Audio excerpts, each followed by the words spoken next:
Hello everyone. सबसे पहले इस क्वेश्चन को देखिए।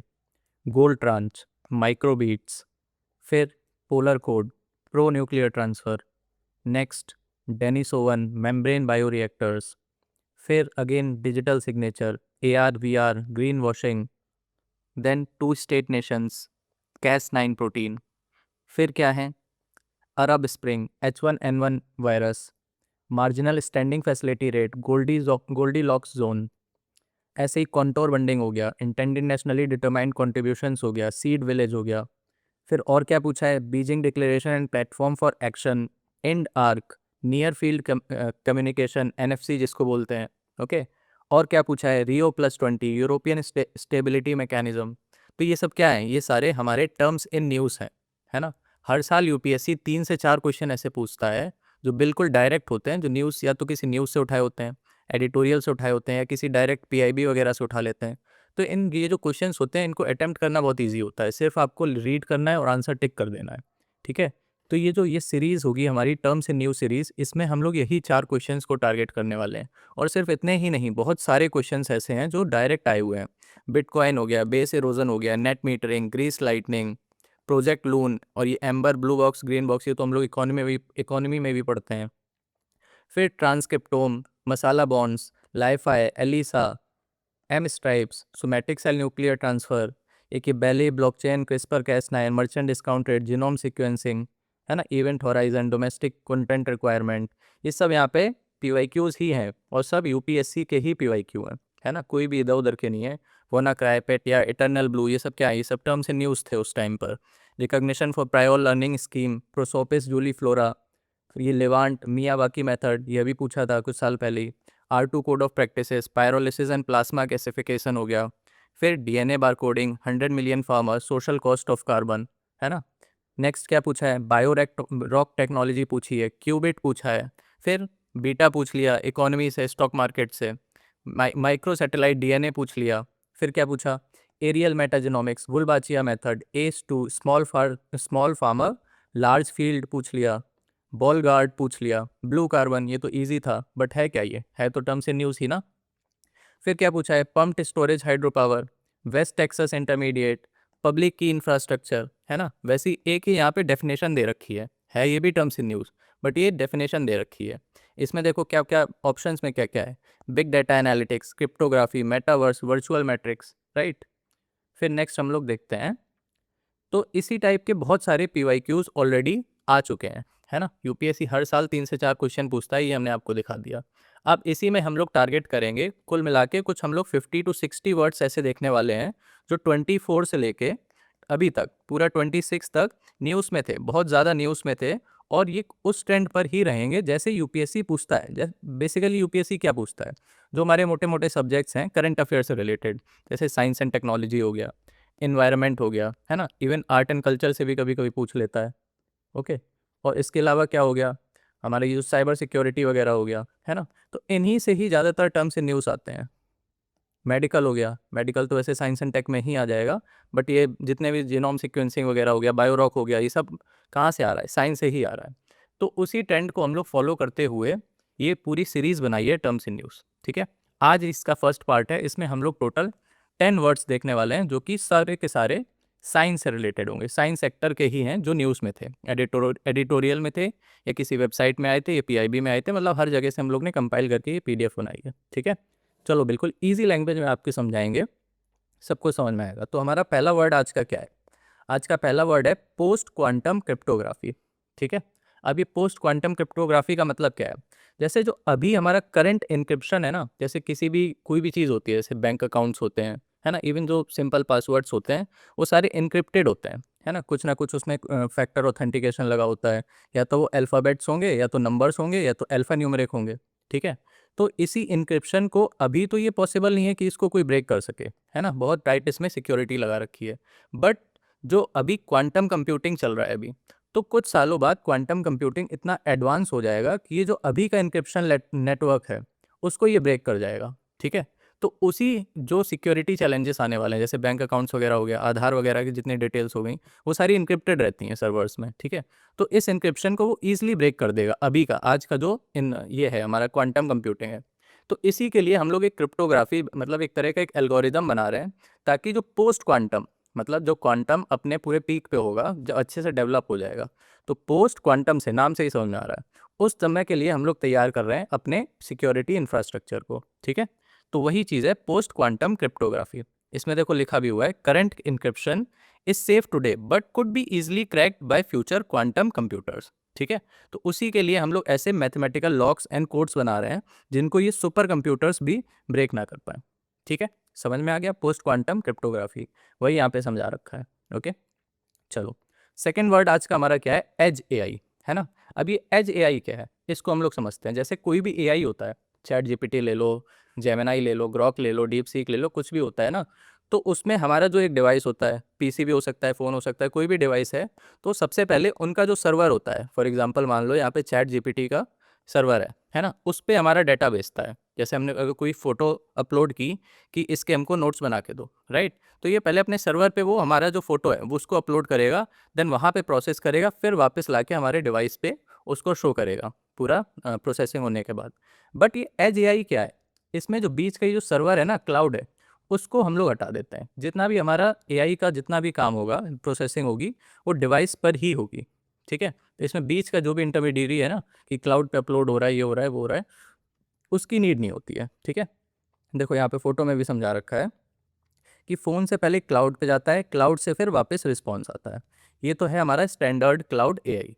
बट एज एआई में ऐसा नहीं होता है, इसमें फ़ोन के अंदर ही सारे आपकी एआई एनेबल्ड सॉफ्टवेयर्स वगैरह होंगे, वहीं पे प्रोसेसिंग होगी। देखो डाटा प्रोसेस्ड ऑन डिवाइस, इससे इसकी वजह से क्या होता है, ये रियल टाइम में फास्टर भी हो जाता है, क्योंकि इसमें इधर जाएगा फिर इधर वापस आएगा, तो ये टाइम टेकिंग हो जाएगा। तो इस वजह से ये रियल टाइम होता है और फास्टर भी होता है। ठीक है, और इसमें प्राइवेसी भी अच्छे से होती है। ओके, क्योंकि वही है ना कि ये सर्वर पे जाएगा, तो ये स्टोर तो करेगा ही ना प्रोसेसिंग के लिए, तो इसमें फिर हमारी प्राइवेसी भी हैम्पर होती है। तो ये है एज एआई, समझ गए। चलो नेक्स्ट वर्ड देखते हैं, क्वांटम गोस्ट इमेजिंग। अब ये क्वांटम गोस्ट इमेजिंग क्या है, जैसे कोई भी चीज़ का अगर हमको इमेजिंग करनी होती है, फॉर एग्जांपल अगर ये कोई लड़का खड़ा हुआ है, ओके, तो इसकी अगर हमें इमेजिंग करनी होती है, तो इस पर हम लोग फोटॉन्स डालते हैं, राइट, जो भी लाइट होती है उसके फोटॉन्स आते हैं, फिर ये टकरा के वापस रिफ्लेक्ट होता है, फिर जो भी हमारा मॉनिटर या फिर डिवाइस होता है, जैसे ये देखो यहाँ पे है पिक्सेलेटेड कैमरा, है ना, तो उसको ये कैप्चर करता है, फिर इसकी इमेज बनाता है। ये हमारा ट्रेडिशनल इमेजिंग है। बट क्वांटम गोस्ट इमेजिंग में क्या है, हम लोग pair of entangled light use करते हैं। ठीक है, एंटेंगलमेंट क्या होता है, पहले इसको समझते हैं। इस पे क्वेश्चन भी आ चुका है एक बार। ठीक है, एंटेंगलमेंट एक तरह का ऐसे पेयर समझ लो लाइट के, जैसे दो पेयर हैं। ठीक है, तो जो इफेक्ट इस पे होगा वही सेम इफेक्ट इस पे भी होगा। अब ज़रूरी नहीं है ये दोनों साथ में ही हो, ये कितने भी डिस्टेंस पे हो सकते हैं, इवन किलोमीटर डिस्टेंस पे भी हो सकते हैं, बट जो इफेक्ट इस पे होगा वही इफेक्ट इस पे भी आएगा। ठीक है, तो इसकी वजह से क्या होता है, फॉर एग्जाम्पल अगर हमने इस पे कोई एक फोटोन डाला, वही पेयर वाला जो एक एक एक जो पार्टिकल है, वो इन पे हमने प्रोजेक्ट किया, फिर दूसरा जो हमारा इसका इंटेंगल्ड वाला है, उसको हमने कैमरा से कनेक्ट करके इमेज बनवा ली। ठीक है, तो ये होता है क्वांटम गोस्ट इमेजिंग। अब इसका फ़ायदा क्या है, इसमें जैसे जो भी है ना, ये हम लोग कब यूज़ करते हैं, जब हमारे पास जो भी पार्टिकल है, मतलब जिसकी हमको इमेज बनानी है ना, जो भी ऑब्जेक्ट है, वो बहुत ज़्यादा सेंसिटिव होता है, तो उस केस में क्या होता है, उस पर बहुत ज़्यादा हम लोग लाइट प्रोजेक्ट नहीं कर पाते हैं। ठीक है, तो उस केस में बहुत कम लाइट के प्रेजेंस में भी हम लोग इमेज बना लेते हैं, इस मेथड की वजह से, क्वांटम गोस्ट इमेजिंग की वजह से। समझ गए, ये देखो फोटो में वही समझाया हुआ है, एक पाथ ये है और एक पाथ भी है। एक जो इसका पार्टिकल होगा एंटेंगल्ड पार्टिकल, वो इनकी तरफ जा रहा होगा, और जो दूसरा है वो हमारे कैमरे की तरफ आ रहा होगा। ठीक है, तो इसकी इसकी वजह से हम लोग रिकंस्ट्रक्टेड गोस्ट इमेज बना लेते हैं। तो ये होता है हमारा क्वांटम गोस्ट इमेजिंग। ठीक है, तो इसमें भी देखो वही लिखा हुआ है, इवन जो पार्टिकल है जो इमेज बना रहा है ना, उसने जो ऑब्जेक्ट है उसको टच भी नहीं किया, फिर भी हम लोगों ने इमेज बना ली। कैसे बना ली, क्योंकि उसका जो इंटेंगल्ड लाइट पार्टिकल था वो टच कर रहा था। ठीक है, चल नेक्स्ट देखते हैं, फोर्थ जो वर्ड है, थेरानोस्टिक्स, है ना। अब इसको हम लोग थोड़ा ब्रेक डाउन करने की कोशिश करते हैं। ये दो वर्ड से बना है, एक तो है थेरा, थेरा मीन्स होती है थेरेपी, ओके, और नॉस्टिक्स ये कहाँ से आया है, ये आया है डायग्नोस्टिक से। ठीक है, तो थेरा और नॉस्टिक्स मतलब थेरेपी प्लस डायग्नोस्टिक। तो इससे क्या समझ में आ रहा है कि थेरेपी और डायग्नोस्टिक एक साथ हो रही होगी।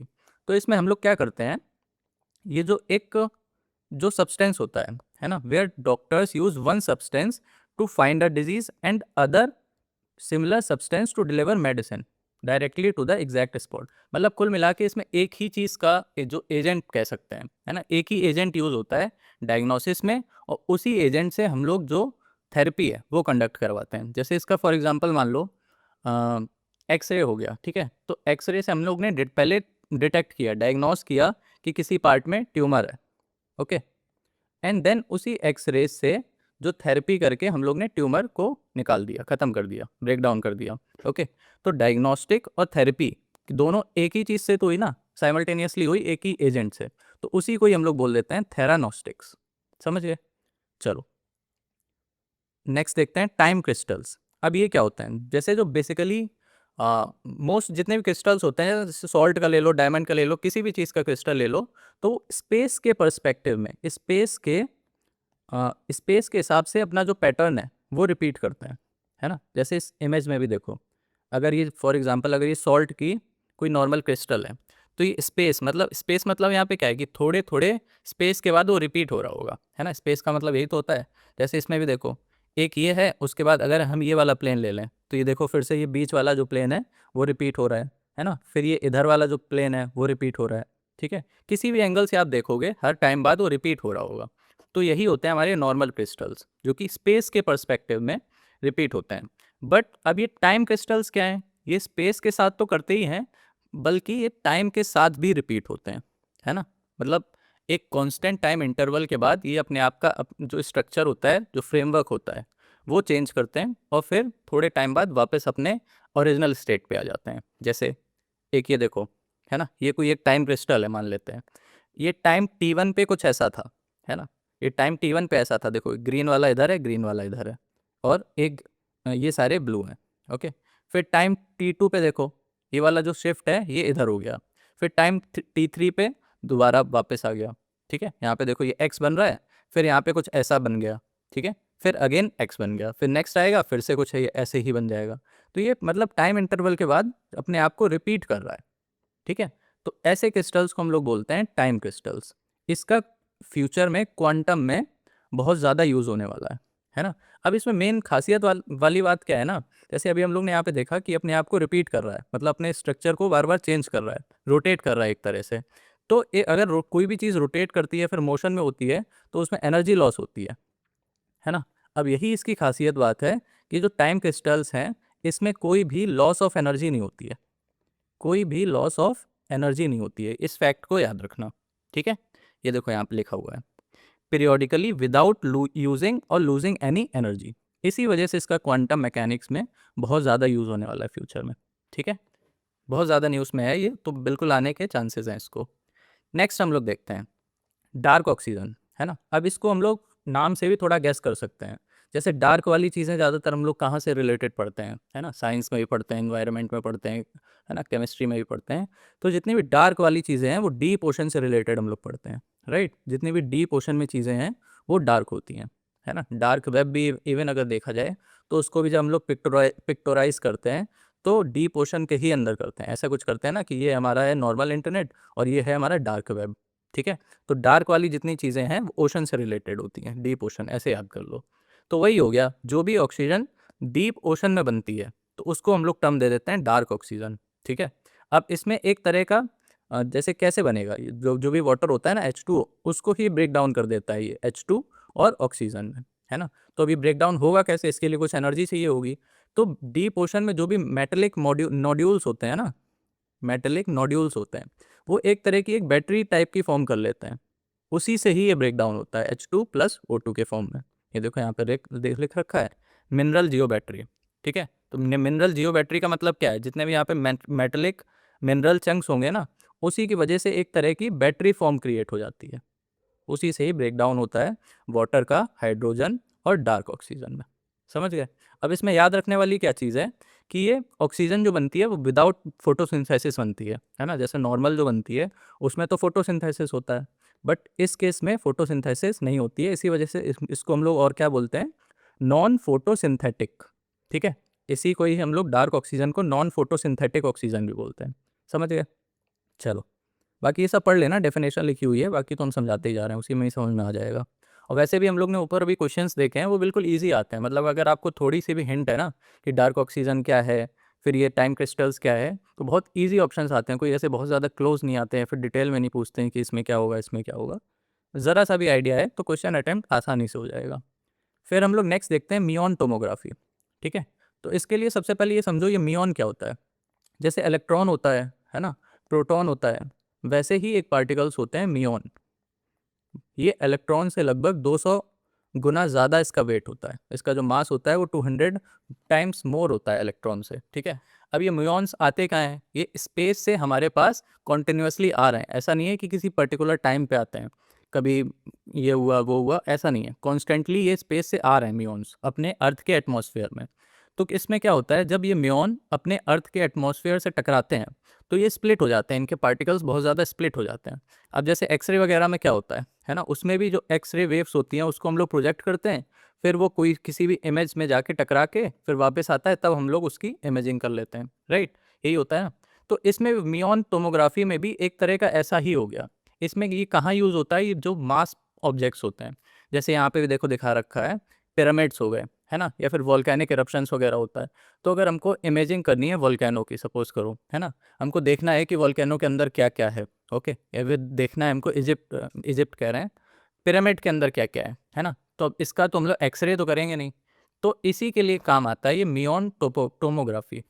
ठीक है, ये एक तरह का बड़ा एक्सरे है, ऐसे याद कर लो, बाकी अपना ऑप्शन से याद आ जाएगा। इसमें भी देखो वही होता है, देखो फोटो से देखते हैं, इसमें कॉस्मिक रेस स्पेस से आती हैं, यहाँ से मियॉन्स आते हैं, है ना, ये सब एटॉमिक पार्टिकल होते हैं जो कॉन्स्टेंटली हमारे कॉस्मिक रेस के थ्रू आ रहे हैं, है ना, स्पेस से आ रहे हैं।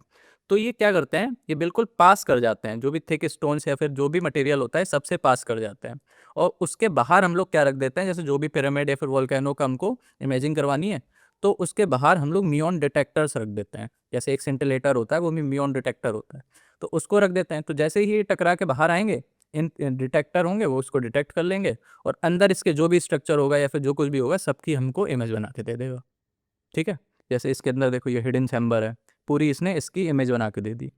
ठीक है, तो ये होता है, इंटरनल टोमोग्राफी बना देता है इसका। तो ये हो गया हमारा मुऑन टोमोग्राफी, है ना, म्यूऑन टोमोग्राफी।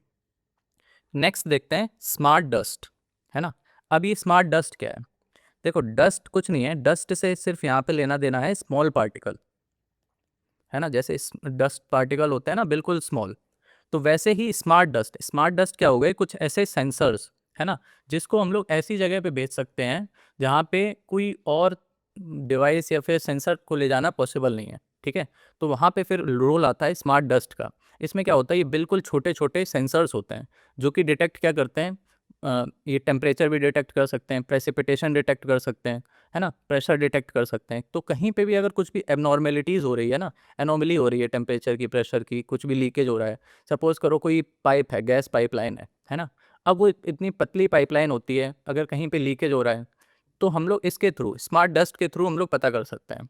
ठीक है, ये जो भी सेंसर है उसको हम लोगों ने पाइप के अंदर डाल दिया, वाटर फ्लो के साथ वो बहता चला जाएगा और पता करता जाएगा कि कहाँ पे लीकेज है। ठीक है, तो वहाँ पे ये स्मार्ट डस्ट काम आते हैं जहाँ पे ट्रेडिशनल हमारे सेंसर्स नहीं पहुँच सकते हैं। जैसे देखो एकदम ये ग्रेन के साइज़ के होते हैं, एकदम छोटे होते हैं, 1 मिलीमीटर से भी छोटे होते हैं। ठीक है, तो वही लिखा है देखो यहाँ पे, वर्ल्ड्स स्मॉलेस्ट IoT सेंसर्स हैं ये। इसमें एंटेना भी होता है, बैटरी भी होती है, एक प्रोसेसिंग यूनिट भी होता है, ठीक है, और सेंसर्स होते हैं। ये देखो टेम्परेचर, लाइट, वाइब्रेशन, सब कुछ ये सब डिटेक्ट कर सकता है। इसका एप्लीकेशन कहाँ कहाँ पे हो सकता है, जैसे फॉरेस्ट फायर्स हो गई, है ना, एयरक्राफ्ट से इसको डिप्लॉय कर दिया, और जहाँ पे भी अगर फॉरेस्ट फायर होगी तो तुरंत डिटेक्ट करके हमको बता देगा कि यहाँ पे फॉरेस्ट फायर हो रहा है ना, मतलब ज़रा सा भी फायर होगा, फॉरेस्ट फायर तो हो ही नहीं पाएगा ना, पहले ही हम लोग प्रिवेंट कर लेंगे। स्मोक भी देखो डिटेक्ट कर लेता है, ठीक है, और रियल टाइम डेटा दिखा देता है। यहाँ पे देखो पाइप में लीकेज हो रही थी, ये भी दिखा दिया इसमें। तो ऐसे जगह पे काम आता है स्मार्ट डस्ट। ये टाइनी सेंसर्स होते हैं, बस इतना याद रखो। फिर नेक्स्ट देखते हैं DNA ओरिगेमी। ये क्या होता है, देखो DNA और ओरिगेमी 2 वर्ड से बना है। ओरिगेमी का मतलब क्या होता है, जैसे आपने देखा होगा टीवी वगैरह में छोटे छोटे पेपर्स को फोल्ड करके अलग अलग के शेप के कुछ कुछ स्ट्रक्चर बनाए जाते हैं, है ना, तो वही चीज़ है ये। इसमें क्या होता है, DNA, है ना, DNA के शेप की ओरिगेमी की जाती है। मतलब जो साइंटिस्ट वगैरह होते हैं, ये मेडिकल वगैरह में ज़्यादा यूज़ होता है। इसमें DNA मतलब कोई सिंथेटिक मटेरियल होता है, उसको DNA के शेप में बना के उसके 2D और 3D शेप्स बनाए जाते हैं। एक तरह का ये ऐसे समझ लो जैसे एक पैकेजिंग मटेरियल है, एक बॉक्स हम लोग बना रहे हैं जो कि डीएनए के शेप का होगा, है ना। उससे फ़ायदा क्या होगा? अब देखो डीएनए बहुत छोटा होता है ना, तो बिल्कुल हम लोग टाइनी बॉक्सेस टाइप के बनाते हैं, उसमें हम लोग रख देते हैं ड्रग को, है ना, और फिर हम ड्रग डिलीवरी हो जाती है, ठीक है। तो वही उसी काम आता है। देखो डीएनए बिल्डिंग मटेरियल है, फिर इसको हम लोग ने ऐसे फोल्ड किया अलग अलग शेप्स में, सर्कल भी हो सकता है, स्क्वायर हो सकता है, ट्रेंगुलर हो सकता है, पिरामिडल हो सकता है, और फिर इसके अंदर हम लोग जो भी दवा है, ड्रग वगैरह, उसको डाल के, और जहाँ पे भी हमको टारगेट करना है, टारगेटेड ड्रग डिलीवरी हो जाएगी, ठीक है। तो यही होता है डीएनए ऑरिगेमी, ठीक है। Just like folding paper into shapes, scientist fold long strands of DNA into tiny 2D and 3D structures, ठीक है, जिससे क्या होगा, it to carry medicine to a specific cell in the human body. वही चीज़ यहाँ पे लिखी हुई है, समझ गया। चलो, अब आज का लास्ट वर्ड है जीरो नॉलेज प्रूफ। इसको भी देख लेते हैं, ये क्या होता है। देखो, जैसे कोई भी इसमें क्या होता है, जैसे अगर हम लोग इस इमेज से ही समझें, एक होता है द प्रूफ चैलेंज, है ना। फॉर एग्जाम्पल इसको ऐसे समझो, इसमें दो लोग हैं, है ना। एक मान लेते हैं, एक का नाम है ए और एक का नाम है बी। ये कौन है? ये है वेरीफायर, है ना। और एक कौन है? इसको क्या बोलेंगे? जिसको भी मतलब वेरीफाई करवाना है ना। अप्रूवर बोल सकते हैं इसको, है ना, जिसको अप्रूव करवाना है, अप्रूवर। और एक होगा वेरीफायर, दो लोग होंगे, है ना। अब अप्रूवर को अपना कोई डाटा या फिर कोई भी जो इन्फॉर्मेशन है वो वेरीफाई करवानी है। फॉर एग्जांपल जैसे इस इमेज में लिख रखा है कि इसको वेरीफाई करवाना है कि इसकी जो एज है वो 21 से अबव है ना। तो अब इसको ये जो है, ये वेरीफायर है, ये वेरीफाई करेंगे कि इसकी जो एज है वो 21 से अबव है या नहीं है। बट इसमें ट्विस्ट क्या है? इसमें है ज़ीरो नॉलेज, है ना, नाम ही है ज़ीरो नॉलेज प्रूफ, है ना। प्रूफ तो हो रहा है बट ज़ीरो नॉलेज के साथ। ज़ीरो नॉलेज का मतलब क्या है? कि ये जो वेरीफायर है ना, इसको भी पता नहीं है कि ये कौन सी डेटा वेरीफाई करवा रहा है ना। बट इसको किसी तरह ये यकीन दिला देता है ये कि जो हम बोल रहे हैं वो सच बोल रहे हैं, है ना। इसको पता नहीं है कि ये क्या चीज़ अप्रूव करवा रहा है, इसके पास क्या डेटा है, ये क्या मतलब पासवर्ड है, नॉलेज है, कौन सी वैल्यू है, कौन सा सीक्रेट है, इसको कुछ नहीं पता है। बट इसको ये प्रूफ हो जाता है कि ये जो बोल रहा है वो सच बोल रहा है। तो ऐसी चीज़ों को हम लोग बोलते हैं ज़ीरो नॉलेज प्रूफ, है ना। इसको एक एग्जाम्पल से समझते हैं। जैसे मान लो ये कोई केव में जाता है, गुफा में जाता है जिसमें दो दरवाजे हैं, है ना। दो दरवाजे हैं जिसमें एक ही सही है। तो ये जो वेरीफायर है, ये इनसे पूछता है कि आप अगर सही गेट से बाहर निकलोगे तो हम मान जाएंगे कि आप मतलब जो भी आपकी इन्फॉर्मेशन है वो सही है, मतलब आप जानते हो कि सही रास्ता कौन सा है। तो जैसे ही ये सही गेट से बाहर निकलेगा, बाहर ये मिलेंगी, है ना, केव के बाहर ये वेरीफायर मिलेंगी, और ये समझ जाएंगी कि हाँ, अगर ये बाहर आ गए तो इनको पता था कि सही गेट कौन सा है ना। और फिर दोबारा एक बार में तो चलो तुक्का लग सकता है, फिर ये दोबारा कुछ क्वेश्चन पूछेंगी, है ना, फिर से कि दोबारा आओ, है ना, दोबारा गेट से आओ, रैंडम कर दिया, फिर से ये निकल आए। तो कुल मिला के वेरीफायर को पता नहीं है कि कौन सा केव का कौन सा वाला गेट सही है। बट इनको ये यकीन हो गया कि अगर ये बार बार सही गेट से बाहर आ रहे हैं तो इनको पता है कि सही गेट कौन सा है, ठीक है। तो वही चीज़ होती है कि इनको पता नहीं है कि ये डाटा क्या है, बट ये वेरीफाई कर देते हैं कि ये सही बोल रहे हैं, ठीक है। तो ऐसी चीज़ों को फिर हम लोग बोलते हैं ज़ीरो नॉलेज प्रूफ, है ना। तो इसमें भी देखो वही लिखा हुआ है, digital way to prove you know a secret like your password without actually showing the secret itself, है ना। मतलब वेरीफाई कर देते हैं सीक्रेट को विदाउट नोइंग द सीक्रेट, ठीक है।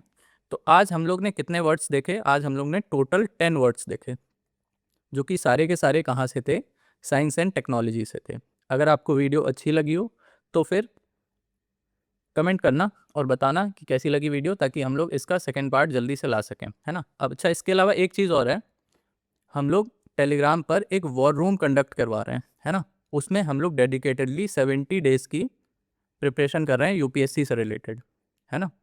इसमें हम लोग क्या करते हैं, एक सुबह सुबह मोटिवेशन सेशन भी होता है, फिर 9 PM पे हम लोग पीवाईक्यू करते हैं, फिर 11 PM पे जैसे आज आपकी ये वीडियो आई है, ऐसे डेली वीडियो आ रही है, उसका आपको नोटिफिकेशन, पीडीएफ नोट्स वगैरह सब कुछ उसमें मिल जाता है, ठीक है। और 2 बजे उसमें फिर एक 1 पेजर नोट्स आते हैं जो बहुत ज़्यादा कन्फ्यूजिंग थीम्स होती हैं, उसका 1 पेजर में हम लोग प्रोवाइड करते हैं ताकि ईजिली याद हो सके।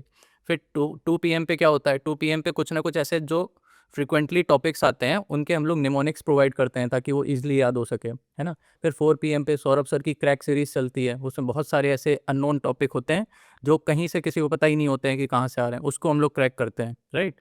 फिर हम लोग 6 PM पे एनसीईआरटी कवर करवाते हैं उसमें, है ना। और फिर 8 PM पे हम लोग उसमें मैपिंग करते हैं, है ना। मैपिंग से जैसे हर साल 7 से 8 क्वेश्चन आ रहे हैं, तो उसमें हम लोग मैपिंग की प्रैक्टिस करते हैं, डेली प्रैक्टिस करते हैं। और फिर 9 PM पे हम लोग ने जितना भी पढ़ा होता है पूरे दिन में, उसका हम लोग क्विज कंडक्ट करवाते हैं। ये सब कुछ जितना भी है ना, सब कुछ फ्री ऑफ कॉस्ट है। तो इसके लिए आप वॉर रूम ज्वाइन कर सकते हो, डिस्क्रिप्शन में आपको लिंक मिल जाएगी, ठीक है। और बाकी ये वाली PDF आपको चाहिए हो तो आप लोग टेलीग्राम ज्वाइन कर लेना, वहाँ से डाउनलोड कर लेना, ओके। बाकी जितने भी वॉर रूम वाले ऑलरेडी हो, जो ऑलरेडी वॉर रूम में हैं, वो एक बार कमेंट करके बताना कि I am already in war room, है ना, ठीक है। चलो मिलते हैं नेक्स्ट पार्ट में।